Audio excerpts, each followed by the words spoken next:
Hello guys, ముఖ్యంగా ఈరోజు చిన్న వీడియో చిన్నగా చేసుకుందాం. ఎవరైనా కానీ మనం కానీ ఎవరికైనా కానీ చాలా దూరంగా ఉంటేనే లైఫ్ బెటర్గా ఉంటుందని నాకు మాత్రం అలాగా అనిపిస్తుంది. ఎందుకంటే ఇవన్నీ అడ్డగోలు సమస్యలు మన లైఫ్లోకి రావడానికి ముఖ్య కారణం అందరినీ కలుపుకొని పోయి అందరినీ మన వాళ్ళే అని కలుపుకొని ఎక్కడ పడితే అక్కడ ఇవన్నీ డిస్కషన్ చేస్తూ చాలామందితో మనం కలిసి ఉంటాము. ఆ డిస్కషన్స్ అవి మనము ఎక్కడెక్కడో కొనసాగిస్తూ ఎక్కడో మనం చేసుకున్నాయి మళ్ళా మన వెంట అవన్నీ పారదోలుకుంటూ వస్తూ మన లైఫ్లోకి మనం అనుకోకుండానే వాటిని ఎదుర్కోవాల్సి వస్తుంది. ఈ సమస్యలకు అన్నిటికీ కారణం ఈ అందరితో కలిసి ఉండడం వల్లనే ఇవన్నీ జరుగుతున్నాయని అందరికీ తెలుసు. ఖచ్చితంగా మీరు కూడా చాలామంది ఇటువంటి సిచ్యువేషన్లు ఎదుర్కొని ఉన్నారు. నేను చెప్పేది రైట్. అది ఈ సిచ్యువేషన్లో కారణం అందరితో కలివిడిగా ఉండడం వల్లనే ఇలాంటి సమస్యలు మనం ఎదుర్కోవాల్సి వస్తుందనేది 100% 100% నిజమైన ముచ్చటిది. మనము ఒంటరిగా ఉండలేకపోతున్నామని మనకు అనిపిస్తుంది. అందరితో కలివిడిగా ఉండాలని మనకు కోరిక ఉన్నప్పటికీ మనము కలిసి ఉండాలి అని మనం పోతే లేని సమస్యలు మన ఇంటి దాకా తీసుకొని రావడం అంటూ జరుగుతుంది.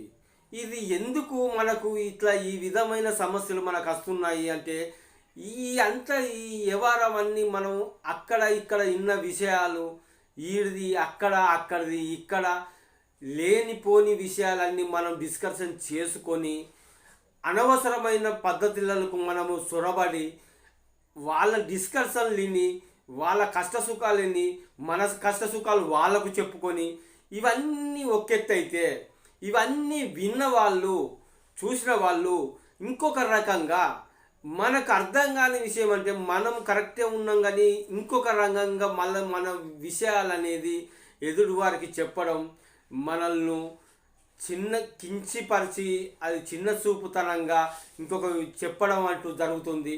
ఈ చెప్పడం వల్ల మన లైఫ్లో మళ్ళా ఆ సమస్య వచ్చి నువ్వు ఇట్లనాట అట్లనాట నీది ఇదాట అదాట ఇన్ని రకాలుగా మనది ఇవన్నీ జరుగుతుంటాయి.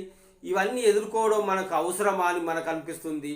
లైఫ్ సంతోషంగా ఉండాలంటే చక్కగా ఒంటరి జీవితాన్ని ఒంటరి కుటుంబాన్ని గడపడం అంటే దానికి మించింది లేదు అనిపిస్తుంది ఒక్కొక్క టైంలో. కానీ కలవాల్సి వస్తుంది, కలవకపోతే కలవదు. అందరూ కావాల్సి ఉన్న వాళ్ళే కాబట్టి కలవాల్సిన అవసరం ఉంటుంది. కాబట్టి కలవలేకపోతే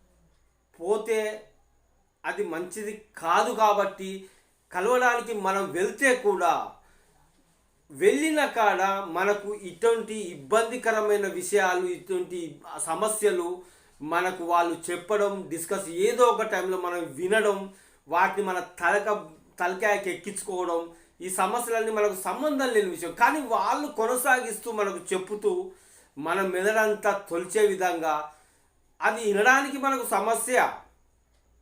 ఖచ్చితంగా మనకు సమస్యే. అది వినడం వల్ల మనకేమీ రాదు. వాళ్ళ దాంట్లో వాళ్ళనే ఉంచుకొని వాళ్ళ సమస్యను మనం వినడం ఎంతవరకు కూడా కరెక్ట్ కాదు. అసలు మనం వినే ఓపిక కూడా వాళ్ళ దగ్గరికి పోయి వినకుండా మనం హాయ్ అంటే హాయ్ అని వెళ్ళి వస్తేనే బాగుంటుంది. ఆడ ఏకో కాడ డిస్కషన్ చేస్తూ ఉన్న కాడ అన్నో ఇన్నో ఆ డిస్కషన్లోకి ఆ సమస్య వాని సమస్య అని వీని తోకమట్ట గాంది తొండెం గాంది ఈ సమస్యలన్నీ ఇనుకొని మనం మెదడుకి ఎక్కించుకొని మనం వాటిని పదే పదే ఆలోచించుకొని మనకు అవసరం లేని విషయాలు ఇవన్నీ సమస్యలు మనకు ఎట్టి పరిస్థితుల్లో కూడా మన కుటుంబానికి మంచిది కాదు. ఎవరి సమస్య వాని గందరగోళం వాడు అనుభవించని, ఎవరి గందరగోళం వాళ్ళు బతకని, ఆయన ఇంటి సమస్య మనకు చెప్తే కూడా ఎంత మాత్రం వినకపోవడమే మంచిది. ఇది వినడం వల్ల మనకు లేనిపోని సమస్యలు మనం కొని తెచ్చుకొని మన లైఫ్లో వాటిని అనువదించుకొని మనకు ఇబ్బందికరంగా అవి మారుతున్నాయి. ఆ మారిన వాటిని మనం పట్టుకొని వేలాడలేము. మనకు అవసరం లేని విషయాలల్లో జోక్యం చేసుకొని ఈ సమస్యలన్నీ మూట కట్టుకొని మన ఇంటి దాకా తెచ్చుకోవడం కూడా అవసరం లేదు. వాడు ఈ చెవిలో చెప్తా అంటే ఈ చెవుల నుంచి వదిలేసి రావడం అంటే దానికంటే మించిన ఇంకొక సుఖం అంటూ ఉండదు. ఇది నిజం.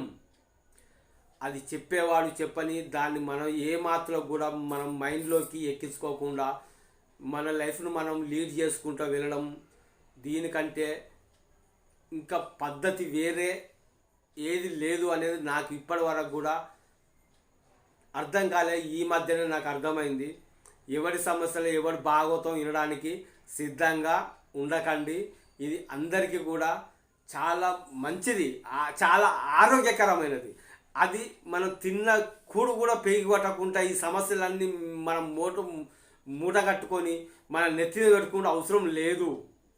ఎవరి సమస్యలు ఎక్కడైనా పోని ఏ సమస్య కూడా మనకు కారణం కావద్దు.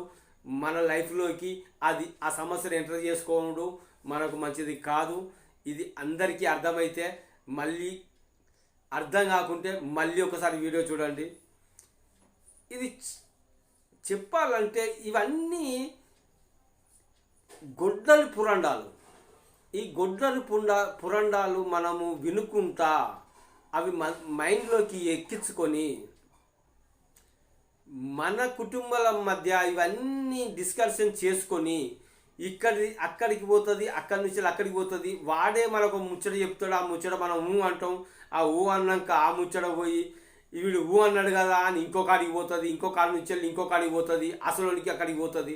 ఆ పోయిన కాడ మనము వీడే చేసినట్టు వాళ్ళు ఊహించుకొని వాళ్ళ ఊహల్లో మనల్ని బ్లేమ్ చేయడానికి వాళ్ళ ఊహలను మనం కారణమవుతా అంటాం అక్కడ. ఇది కొంతమంది చేస్తున్న అతి చండాలమైన పద్ధతి. ఇది. ఈ పద్ధతి చాలామందికి ఉండదు, కొంతమందికి మాత్రం ఉంటుంది. ఇది ఇటు నుంచి అటు, అటు నుంచి ఇటు, అంటే ఇటొక్క బొక్కెడు అటొక్క బొక్కెడు పోసినట్టుగా ఇది చేస్తూ ఉంటారు. ఇది చేసిన దానికి మనము కారణమవుతాం. అక్కడ మనం అంటే అన్నా కానీ అంటే అన్నా కానీ ఆ డిస్కషన్లో మనం ఉన్నాం కాబట్టి కొసకు మనమే అక్కడికి మనల్ని అక్కడ ముద్దాయిని చేసేటందుకు సిద్ధంగా ఉంటారు. వాళ్ళు మాట్లాడే వాక్చాతుర్యం వేరే విధంగా ఉంటుంది, మనకు చెప్పే విధానం వేరే ఉంటుంది, మన వినే విధానం పట్టించుకోవద్దు. ఇది రియలైజేషన్ అంటే ఇది. దీన్ని మనము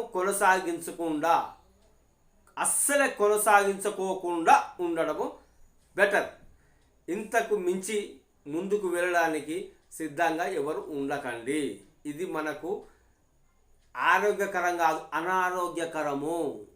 ఎస్, రైట్.